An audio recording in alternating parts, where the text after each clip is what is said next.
Good morning all of you. मैं घनश्याम जोड़िया, Gurugram teachers training college चक 5 PLM Shri Vijayanagar के इस यूट्यूब चैनल में आप सबका स्वागत करता हूं।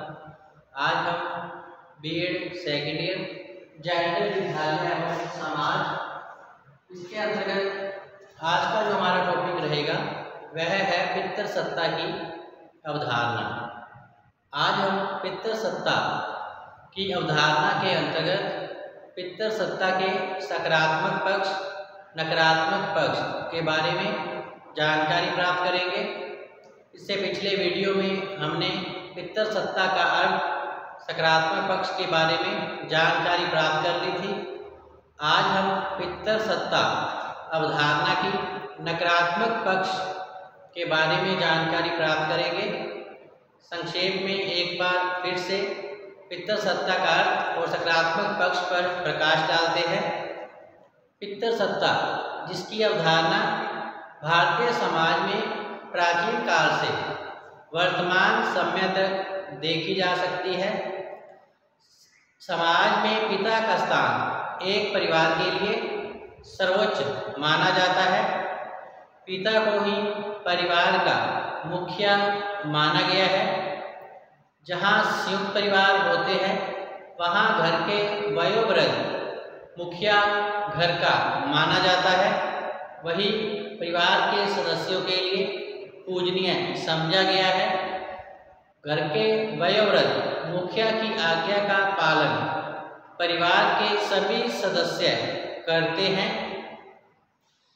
इस प्रकार की स्थिति आज भी देखने को प्रायः मिलती है। जैसे कि वर्तमान समय में परिवार के निर्णयों में नारी की सहभागिता घर के अंदर हो सकती है, परंतु उसके निर्णय को समाज में घोषित करने का जो श्रेय है पुरुषों को माना गया है। इस स्थिति में नारी के आत्मसम्मान को काफ़ी ठेस पहुंचती है। उनकी क्षमताओं का, योग्यताओं का सही प्रयोग समाज में नहीं होता है, क्योंकि पितृसत्ता अवधारणा के अंतर्गत पुरुष वर्ग का वर्चस्व स्थापित रहता है।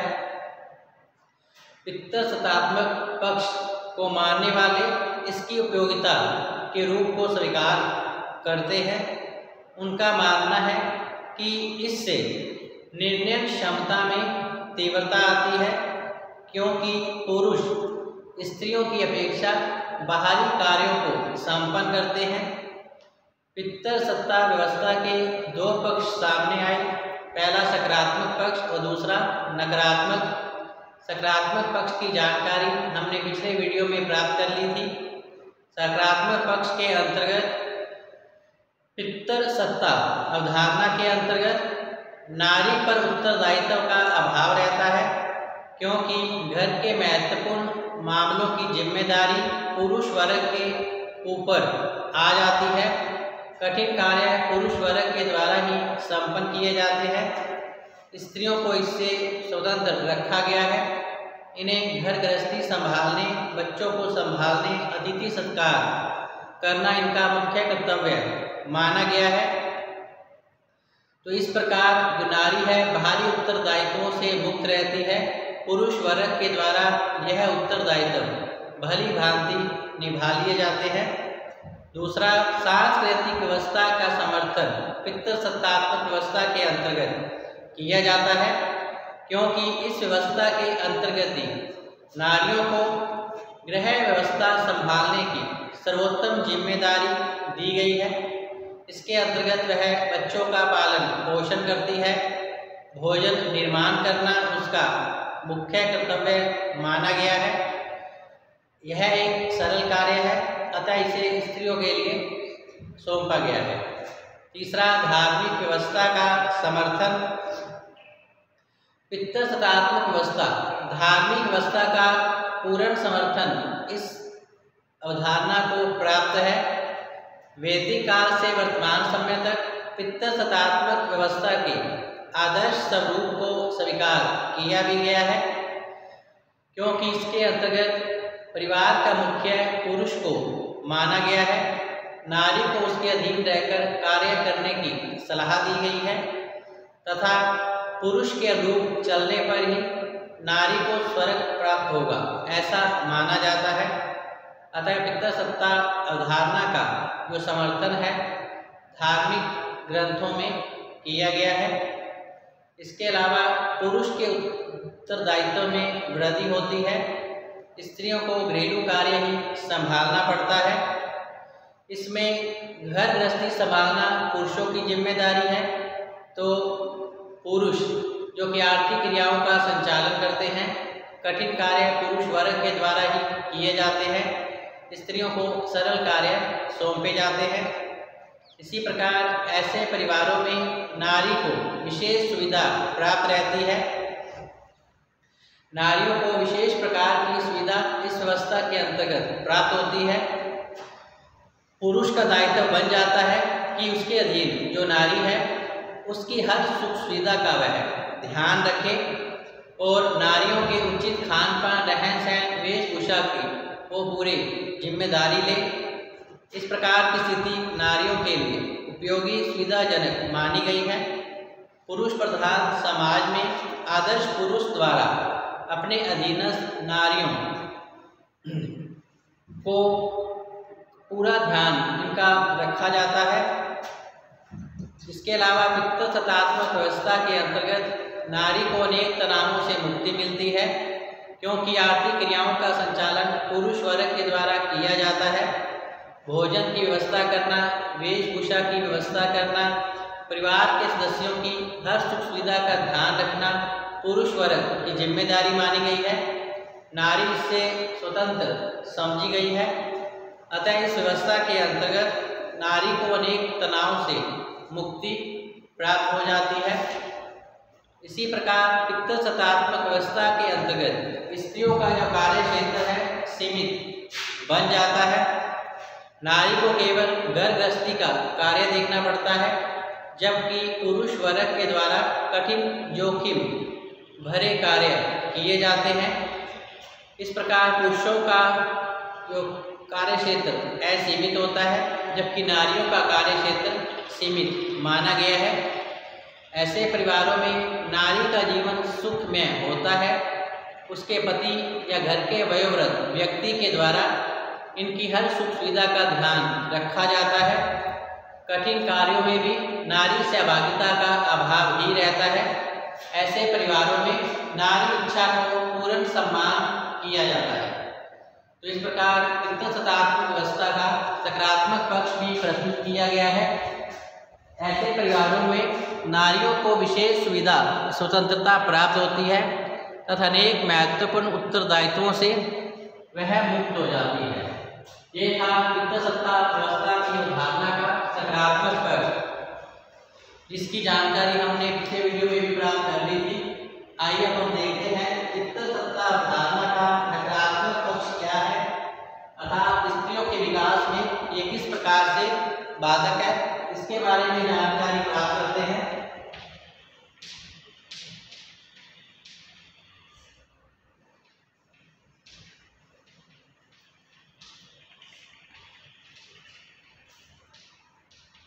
पितृसत्ता अवधारणा का नकारात्मक पक्ष, इसके अंतर्गत नंबर 1 पर है नारी शक्ति का अपमान।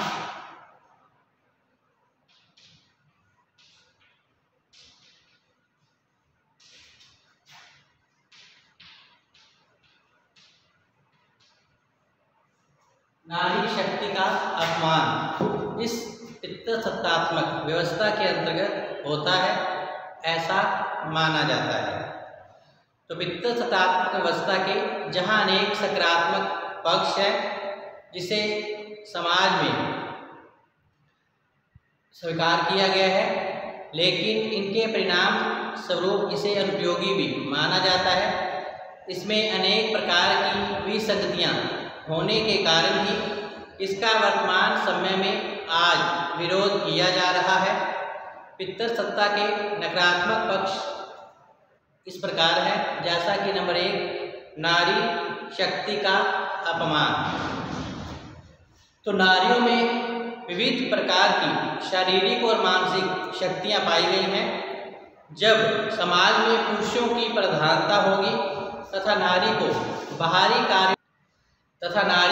बाहरी कार्यों में अपनी भूमिका का निर्वहन करने का अवसर इस व्यवस्था में प्राप्त नहीं हो पाता है और यह नारी शक्ति का घोर अपमान माना गया है, क्योंकि ऐसे परिवारों के अंतर्गत नारी की योग्यता प्रतिभा का सम्मान नहीं किया जाता।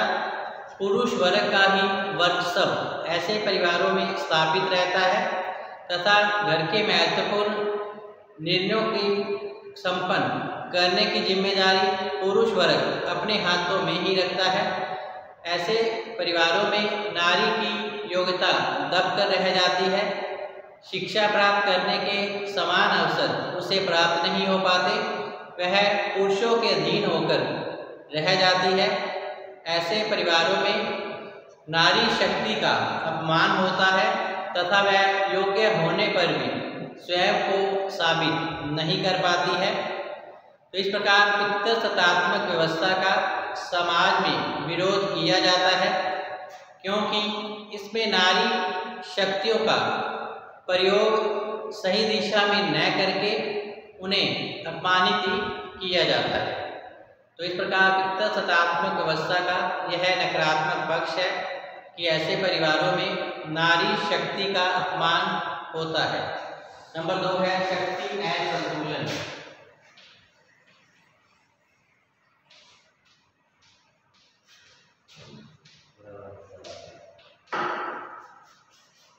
शक्ति असंतुलन पितृसत्तात्मक व्यवस्था का इस आधार पर भी विरोध किया जाता है कि ऐसे परिवारों में नारी और पुरुष की शक्ति में असंतुलन बना रहता है, क्योंकि इसके अंतर्गत पुरुष वर्ग को सर्वाधिक शक्तियां अधिकार प्राप्त होती हैं।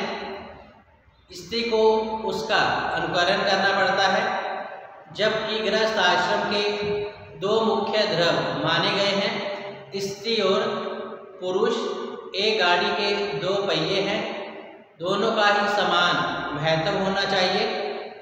इस प्रकार दोनों के पास समान शक्ति अधिकार प्राप्त होने चाहिए, परंतु पितृसत्तात्मक व्यवस्था में ऐसा नहीं पाया जाता। ज़्यादा अधिकार और शक्तियाँ जो है पुरुष वर्ग अपने हाथों में ही रखता है, वह अपनी सर्वोच्च सत्ता कायम रखना चाहता है। यही कारण है कि ऐसे परिवारों में नारी को अनेक अधिकारों से वंचित कर दिया जाता है। तो इस प्रकार पुरुष जहां अपने अधिकारों का दुरुपयोग करता है, वहीं स्त्रियों की योग्यता दब कर रह जाती है। तो इस प्रकार ऐसे परिवारों में शक्ति असंतुलन अर्थात स्त्री और पुरुष के मध्य शक्ति का असंतुलन बना रहता है। सर्वोच्च शक्ति पुरुष वर्ग के हाथों में केंद्रित रहती है, जबकि स्त्रियों को उसके अधीन रहकर कार्य करने के लिए कहा जाता है। नंबर 3 है असंतुलित विकास की स्थिति।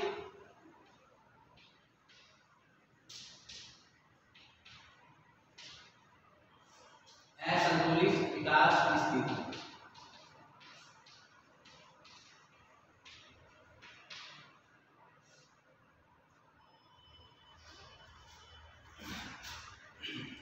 तो पितृसत्ता व्यवस्था में पुरुष वर्ग के द्वारा ही समस्त महत्वपूर्ण निर्णय लिए जाते हैं तथा स्त्री को केवल उनका पालन ही करना पड़ता है।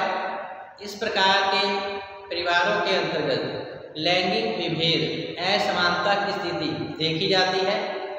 ऐसे परिवार में नारी की योग्यता और शक्ति का सही प्रयोग समाज हित में हो नहीं पाता है, जिससे समाज में विकास की असंतुलन पूर्ण स्थिति उत्पन्न होती है।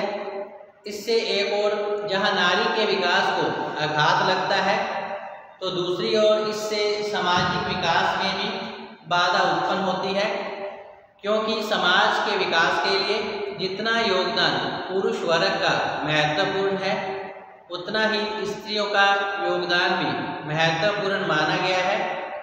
तो इस प्रकार असंतुलित विकास की स्थिति ऐसे परिवारों में देखी जाती है, जिससे समाज के विकास में बाधा उत्पन्न होती है। तो नेक्स्ट है नारी के प्रति घरेलू हिंसा।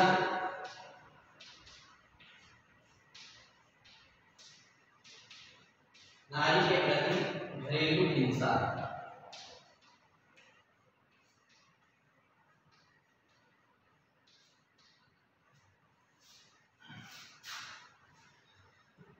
तो पितृसत्ता के नकारात्मक पक्ष के अंतर्गत नारी के प्रति घरेलू हिंसा की स्थिति भी उत्पन्न होती है, क्योंकि ऐसे परिवारों में नारी पुरुषों के अधीन होकर रह जाती हैं। वह अपने त्रुटिपूर्ण निर्णय की अनुपालना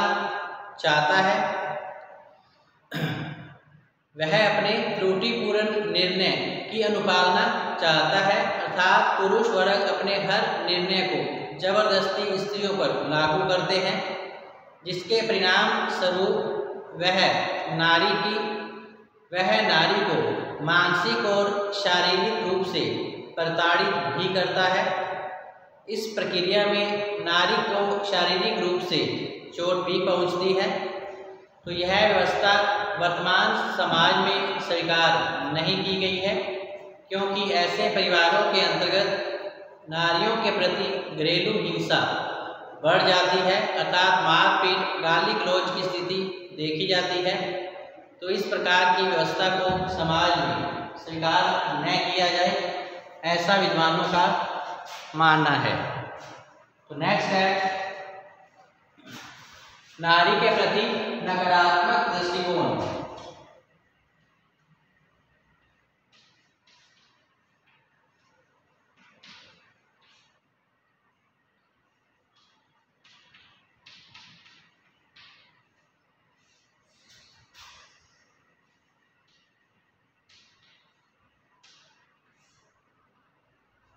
नारी के प्रति नकारात्मक दृष्टिकोण ऐसे परिवारों में पाया जाता है। पितृसत्ता में जब पुरुष की सत्ता होती है तो वह नारी को अपने अधीन समझता है। उसके मन में यही भाव होता है कि वह नारी वर्ग का मालिक है तथा वह उसकी सेविका है। वह जैसा चाहे वैसा व्यवहार कर सकता है, वह उसको छोड़कर कहीं नहीं जाएगी। इस प्रकार के भाव जो हैं नारी की पहचान को भ्रमित कर देते हैं और नारी के प्रति ऐसे परिवारों में घरेलू हिंसा की घटनाएं बढ़ जाती हैं। तो इस प्रकार यह व्यवस्था समाज के लिए एक त्रुटिपूर्ण व्यवस्था मानी गई है, अर्थात पितृसत्ता व्यवस्था का समाज में विरोध किया जाता है, क्योंकि ऐसे परिवारों में नारी के प्रति नकारात्मक दृष्टिकोण पाया जाता है। उसे अपनी योग्यता का सही प्रयोग समाज में करने नहीं दिया जाता। नेक्स्ट है नारी की योग्यता का अपमान।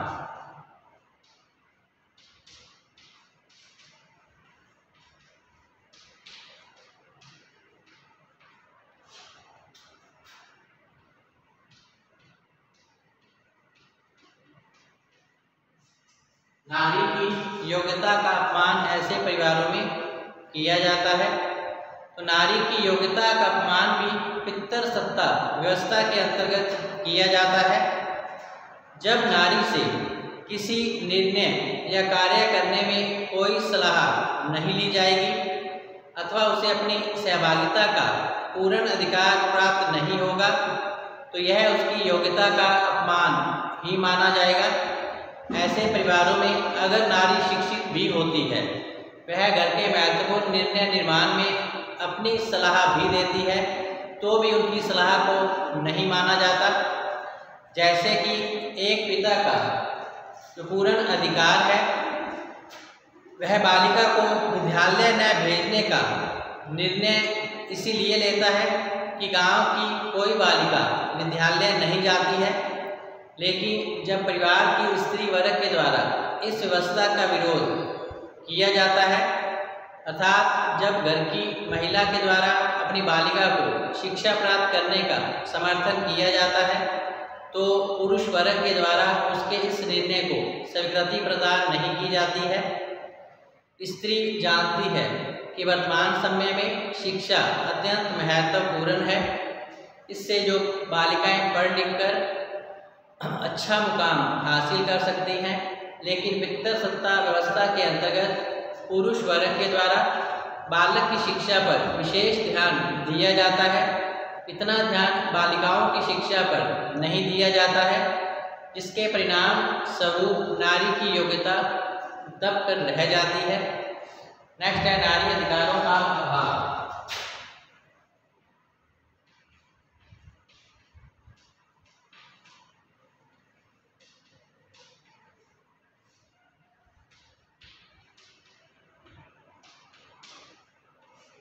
नारी अधिकारों का अभाव पाया जाता है।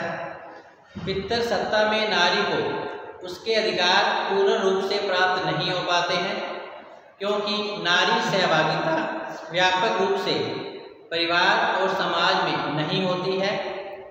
प्रत्येक निर्णय में नारी को हाँ ही कहनी पड़ती है। यदि वह हाँ नहीं कहती है तो उसको अनेक प्रकार के सामाजिक आरोपों का सामना करना पड़ता है। नारी को मात्र घर की दीवारों में कैद करके रख दिया जाता है।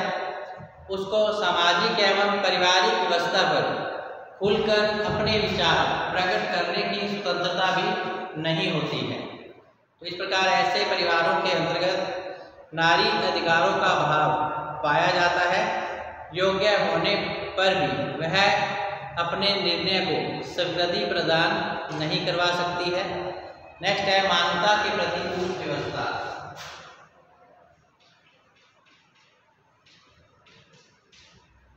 नेक्स्ट है मानवता के प्रतिकूल व्यवस्था।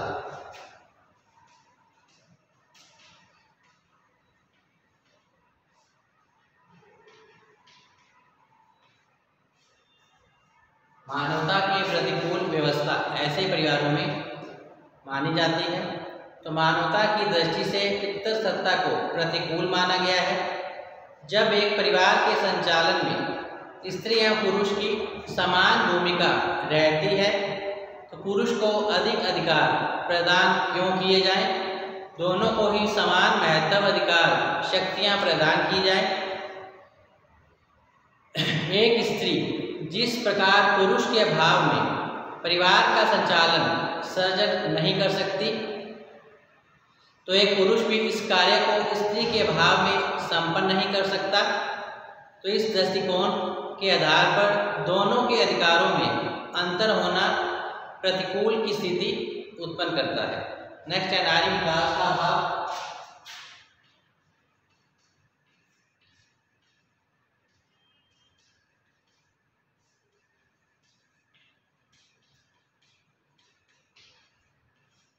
पितृ सत्ता व्यवस्था के अंतर्गत नारी को अपने विकास के अवसर प्राप्त करना उचित नहीं हो पाता है। तो जब किसी नारी में किसी कार्य को करने की योग्यता या उसमें निर्णय की योग्यता है तो उसका उपयोग करने से उसकी योग्यता का विकास भी होगा। लेकिन पितृ सत्ता व्यवस्था के अंतर्गत नारी की योग्यता को महत्व या सम्मान नहीं दिया जाता। नारी को विविध कार्य करने से ही उसकी योग्यता में निखार आता है, लेकिन जब उसको उसकी योग्यता के अनुसार कार्य करने का अवसर नहीं मिलेगा तो नारी की योग्यताएं कुंठित हो जाएंगी, उसकी विभिन्न योग्यताओं का विकास नहीं हो पाएगा। इसलिए पितृ सत्ता को नारी के विकास के विरोध के रूप में स्वीकार किया जाता है। नेक्स्ट है नारी जागरूकता का अभाव।